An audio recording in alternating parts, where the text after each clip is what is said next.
तो नमस्कार दोस्तों, स्वागत है मगध ट्यूटोरियल्स में। उम्मीद करता हूं सब लोग स्वस्थ होंगे, व्यस्त होंगे, ज़बरदस्त होंगे। दोस्तों ये छोटी सी वीडियो रहने वाली है और सिर्फ मैं ये चाहता हूं कि आप लोग को इनकरेज किया जाए और आप लोग को इसकी उपयोगिता को बताया जाए कि आपकी दिल्ली में संख्या कितना मायने रखती है।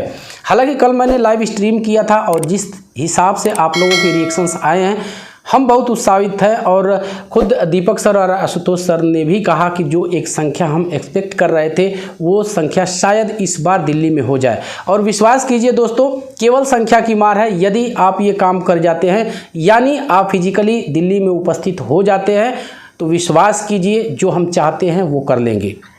पहली बात। दूसरी बात ये है, कल एक ये भी सवाल उठा था और हमारी लगातार इन लोगों से बातें भी हो रही हैं कि जिन लोगों ने फंडिंग किया, जिनको हम कहें कि एक तरह से कैंडिडेट पसंद करता है, जानता है, पहचानता है, वो आगे क्यों नहीं आ रहे हैं।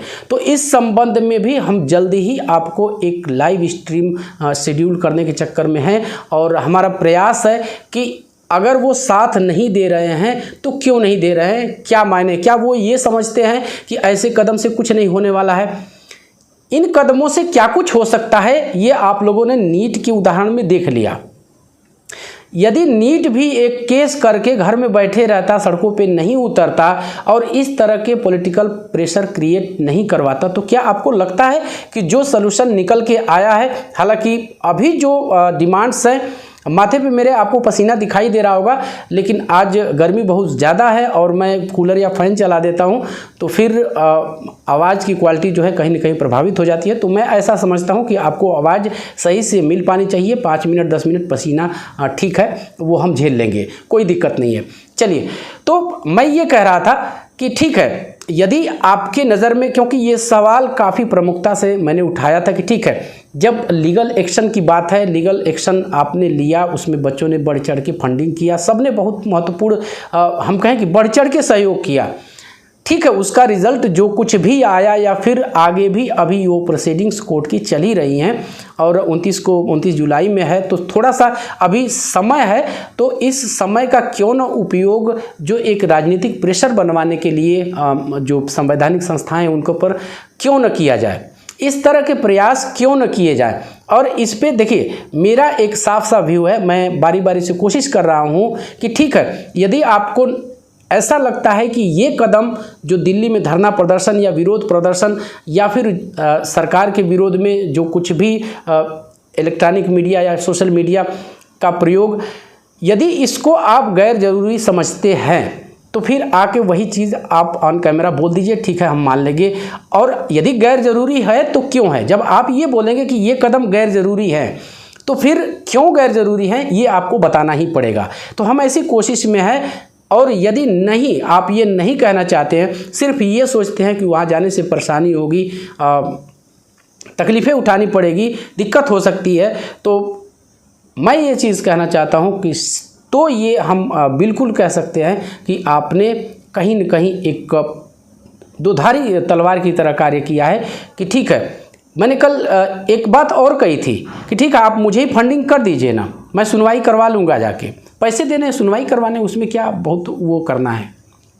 जो फैक्ट्स हैं, जो डॉक्यूमेंट्स हैं वो हम भी जानते हैं, आप भी जानते हैं, सभी लोग जानते हैं, ऐसा नहीं है, क्योंकि ये सोशल मीडिया का ज़माना है और उसकी एक ये अच्छाई है कि सारी चीज़ें सब लोग जान रहे हैं। तो फिर सुनवाई करवाना, अप्रोच करवाना कोर्ट में और इस तरह से चीज़ों को ऑर्गेनाइज करना, मैं नहीं समझता कि ये कोई बहुत ये काम है ऐसा नहीं। मैं ये भी नहीं कहता कि बिल्कुल निगलेक्ट कार्य है, लेकिन ये कार्य भी जो धरना प्रदर्शन का रास्ता अभ्यर्थियों ने निकाला है और जिस तरह से पॉजिटिव पॉइंट्स मिल रहे हैं, जिन लोगों ने भी, मैं बार बार नाम लेने से बच रहा हूँ, यदि मैंने नाम लिया था अपने लाइव स्ट्रीम में, मैं बार बार ये चीज़ें नहीं कहना चाहता क्योंकि सामने वाले को भी कहीं ना कहीं ऐसा लगता है कि हमें टारगेट किया जा रहा है। जी हाँ, बिल्कुल मैं टारगेट कर रहा हूँ। जब आप पैसे के लिए आगे आ सकते हैं, फंडिंग कर सकते हैं, सारी चीज़ें कर सकते हैं, तो आपको इस धरना प्रदर्शन में भी दीपक सर और आशुतोष सर का चेहरा कितना पुराना है, कितने लोग जानते हैं। लेकिन जिन लोगों ने भी फंडिंग किया, जो लोग भी फ्रंट पे रहे, उनके चेहरे को हर कोई जानता है, हर कोई पहचानता है। और यदि ये एक आह्वान करते हैं, एक अपील करते हैं, तो दिल्ली में यहाँ 500 की संख्या के लिए हम परेशान हो रहे हैं, हज़ारों संख्या 1 मिनट में जुट सकती है। ऐसी बात नहीं है। ये चेहरे जो अभी अभी आए हैं और अपने बल पे करना चाहते हैं, भाई वो प्रताड़ित हैं तो वो आगे आ रहे हैं, उनको कष्ट है तो वो आगे आ रहे हैं, लेकिन क्या आपका धर्म नहीं बनता? हमें इस पे आप लोग की राय चाहिए दोस्तों, और 1 से 2 दिनों के अंदर ही मैं इस पे एक लाइव स्ट्रीम शेड्यूल करूँगा और सीधे सवाल हम करेंगे और सीधे आमंत्रित करेंगे, हम सीधे आमंत्रित करेंगे ऐसे लोगों को। मैं फिर से नाम नहीं ले रहा हूँ, सीधे आमंत्रित किया जाएगा और उनसे कहा जाएगा कि यदि आप दिल्ली में नहीं जा रहे हैं, दिल्ली का जो भी कदम है, जो भी धरना प्रदर्शन आंदोलन है उसको सपोर्ट नहीं कर रहे हैं, तो आप आके ऑन कैमरा बोलिए। अगर बोलते हैं तो उनको वजह बतानी पड़ेगी कि ये कदम क्यों गैर ज़रूरी है, और यदि गैर ज़रूरी नहीं है तो फिर आपके सपोर्ट न करने का क्या कारण है।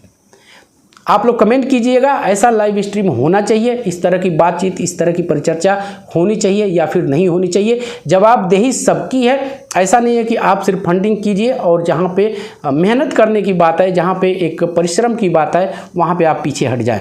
ये कहीं न कहीं चीज़ें सबको खटक रही हैं, कोई नहीं बोलता है, कोई चैनल वाला नहीं बोलता, लेकिन मैं बोलूँगा क्योंकि मुझे NIS DLED से प्रेम है और शायद यही वजह है कि इस मुद्दे को मैं चाहता हूं कि प्रमुखता से उठाया जाए।